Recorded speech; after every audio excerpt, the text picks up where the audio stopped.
Joining us now, our good friend, Uncle B. I believe it was Brian Logan that dubbed Blaine first Uncle B, right? Yeah, and then I adopted you too. Yeah. Okay. So Thank you for adopting yeah, me, I adopted Blaine. Brian when I started to teach him how to tie a tie and do some of these things, and he became my nephew, and then eventually I adopted Spencer. Yeah, that's what happened. So these are my boys right here. Thank you.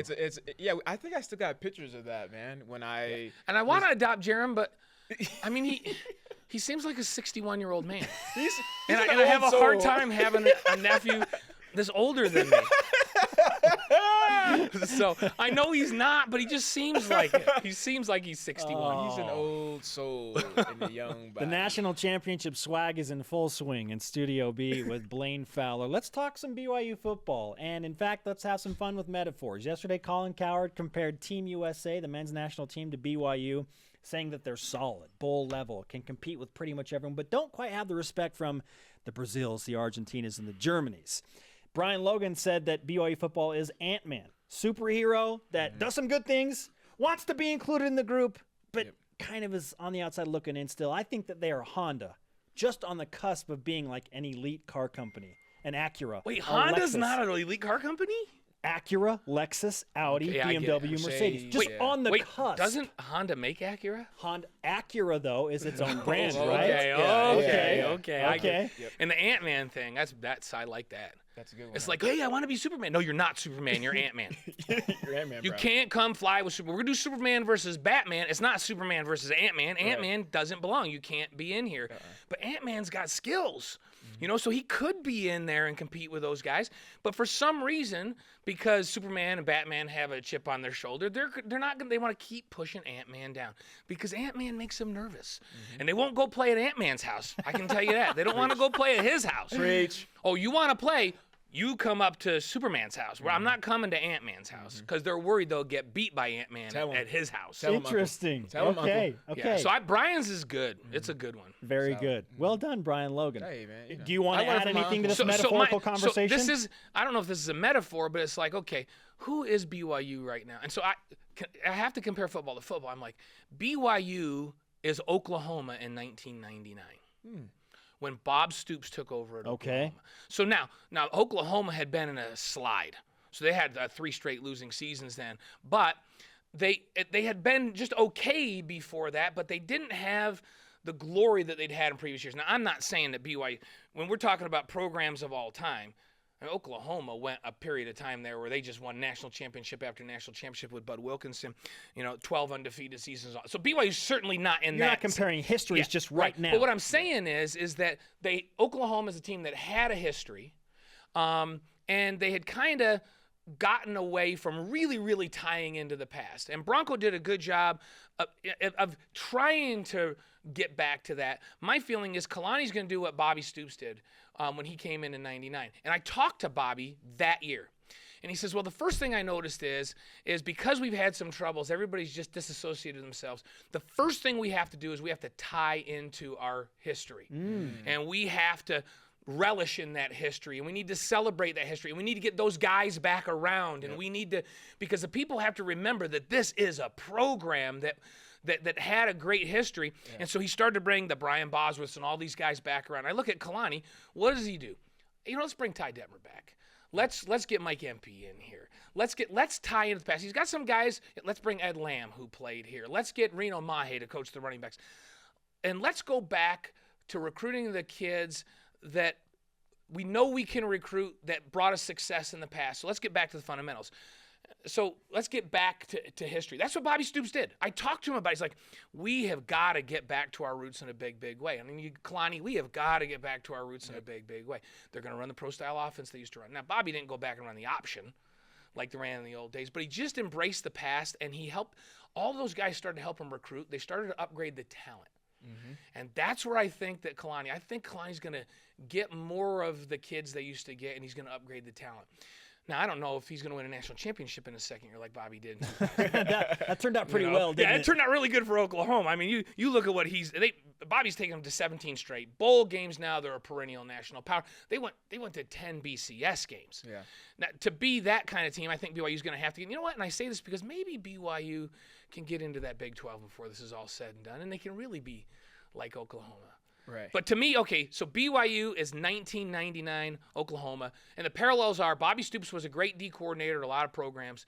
He came to Oklahoma. He didn't have roots at Oklahoma, but the first thing he said was, got to tie back into the roots. Go back to tradition. So Kalani, D coordinator, great programs, comes back. Let's go back to tradition. Let's bring guys around. Let's recruit like we used to. Let's see what happens. Now, this takes us to another point that we didn't have time to talk about last week, which I want to bring back today, and that is why you feel like this BYU coaching staff is the perfect fit right now. Timing, the personnel involved. Why do you feel like this is the staff for right now? First of all, I think the recruiting thing is big, but let's just take the offensive side of the ball for the sake of time right now. Kalani's been really careful and Ty's been really careful to put puzzle pieces in that all complement one another with what they do. So quickly, you put Ben Cahoon in. Guy with tremendous experience with street cred with the guys, that is a technician. Like, these guys are going to be running routes that are precision and perfect, and he won't tolerate a drop ball. So that's what he brings to it. And then you get Mike Empey, who's a very experienced guy, was under Roger French when he was here as an O-line coach, knows the recruiting ropes here. And he's got this great body of wisdom on how to design schemes in the run game, how to pass protect, all of that. You get Reno Mahe, who has another guy with street cred that understands technique for running backs like nobody's business. So he's going to tell these guys, hey, I was a smaller guy, had to pick up linebackers in the NFL. Here's the technique you use to protect. Then you get Ty, who's this brilliant mind and one of the most intuitive football minds you've ever seen that has a great feel for what he wants to do. So here's the linchpin to it that nobody talks about. Steve Clark. How come nobody's talking about Steve Clark? Yeah, how about that? And so here's what he brings that nobody knows about. He's one of the guys I'm most excited about. He's the guy that you give him a game tape of Arizona, and you say, go into the room, in the film room, and come out of here with a game plan for me. He has a reputation for being one of the most meticulous guys for breaking down a film, designing a game plan to take care of a defense's weaknesses. So he'll come to Ty and go, listen, this is exactly what Arizona does. Here's where they're weak. Here's how we can attack. And then Ty can go, oh, here's the plays that we can do to run that. And Steve's really good up in the booth at looking at what's going on in the game and saying, hey, Ty, here's what's going on. He brings a technical expertise, a work ethic, and an understanding of how to attack defenses that will be huge.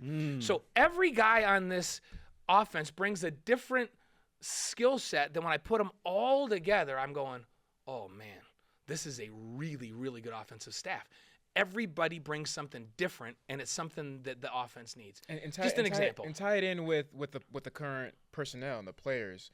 You know, so having a guy like Ty Detmer and the offense that he wants to run with a Tanner or a Taysom, you know, all the way down the board. And Ty is, and we've mentioned this before, Steve Young and I were talking when we were over in Palo Alto a few weeks ago, and he said about Ty, he goes, this guy is one of the most intuitive football minds I've ever been around. Like he said, I put him in my top 3 ever. Now think about who Steve's been around, right? And he goes, he just gets it. He knows, if they're running that, we're going to do this. He says, so I don't care that he hasn't had play calling experience at the Division I level. He's been on the sidelines, and he's been like a player coach at so many NFL programs. I go, okay, you said top 3, Steve. Who are the top 3? And he said, Bill Walsh, Joe Montana, Ty Detmer. Wow. Yeah. Well, and Steve didn't. He said that on our air, but he didn't tell us who the other 2 were. Yeah, I'm like, wow. Because think about that. Bill Walsh may be the greatest offensive mind in the history of the game. West Coast offense. And what, you want to argue that Joe Montana doesn't know what's going on out there? I mean, to put Ty, to have a conversation where Steve's saying these are the guys that he reminds me of from an intuitive football sense, that's a big, big statement from somebody that knows what he's talking about. And so I had Ty here, and I just went, oh, okay. Well, he just went right there for me. Jumped up a few spots. And Ty has no ego. So he's going to let Steve Clark be the master of the technical. He's going to let Ben Cahoon. He's going to defer to Mike Empey. He's going to go, Mike, this is what I want to do. Can we protect that? And Mike's going to go, yep, we got it. And then Mike's going to say to Reno, this is what I need the running backs to do in this protection. And Reno's going to go, got it. The offensive staff that they've put together is just, it's such a perfect fit. And so I know that they eventually are going to have the personnel. They're going to have the tight ends that they need to run it the way they want to run it. But I have ultimate confidence that over the next 2 to 3 years, this offense is going to come back and be a top 5 offense on a year in, year out basis. Is that the timetable? Are you giving them, like, because right now fans are always like, I want it now. I want to be great now. Let's be excellent now. How much time do you give the new staff to transition? Because It takes time. 3 years, because with missions it even takes longer. But I think 2 years from now we're going to see significant differences in the way they're doing things and the kind of talent they want at each of the positions. I think it's easier to turn defense around than it is to turn offense around. Yeah, definitely. But let's go back to the beginning. Bobby Stoops in his first year, 7 wins. 7 wins, and then he won a national championship the next year. So now I don't know if BYU does it that fast, right? Because Bobby had talent, he had a change of mindset. But 7 wins, and that was seen as a success. If these guys get to 7 this year, I think that they did well.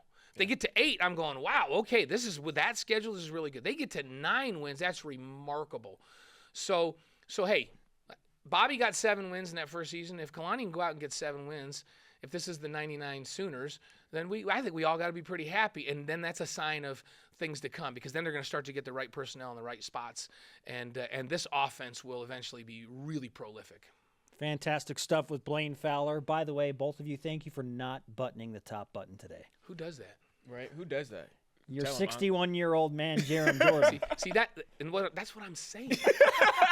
Like, it's just he just does some stuff, and I'm like, is that my granddad, or is it, like no, don't do it. Grandpa, let's do it. Let's just button it up. Yeah. Button up real fast. This is an honor. So I can't even do it because it starts to open. There it goes. I mean, it There starts closed. Oh wait, here I got one more to go. You're hurting yourself, Blaine. Oh yes. Don't injure yourself. Yes. Oh In yes. honor of Jerem Jordan, This looks amazing. Brian man. and I are going with a 61-year-old man. Yeah, this is what it is, dude.